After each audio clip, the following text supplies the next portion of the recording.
Hello guys! Ang ato nasad nga hisgutan karon ang mga pagkaon nga maka-bright.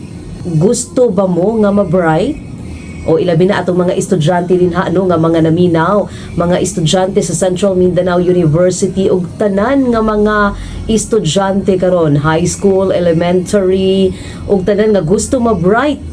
Yes, kani para sa inyo ha. Ingon pa ni Dr. Willie Ong, siya man ang atong source ni ining information, aduna kunoy mga pagkaon nga posibleng makatabang nga mamahimong healthy ang atong utok. Kung igo ang bitamina ug nutrisyon sa atong pagkaon, matud pa mas mahimong healthy ang ato ang pangisip. Mas mutaas ang atong memorya kumpara sa mga tao nga wala gakaon ni ini nga mga pagkaon.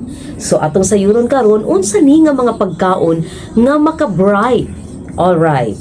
Una, common kay ni nga ato aning nahibaw-an gyud no. Mani.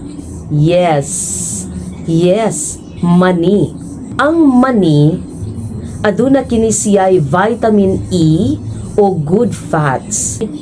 Matud pa sa usa ka pagtuon, kung taas ang level sa vitamin E sa ato ang lawas, mas maayo ang atong panghuna-huna.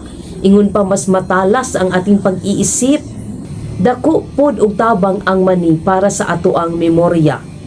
So, pwedeng mukaon og nilaga nga mani, pwede pod nga kasoy o ganing walnuts. I don't know if you are familiar with walnuts, pero naana siya sa mga kanabitang stores, mga dagko nga mga stores, grocery stores ang walnuts.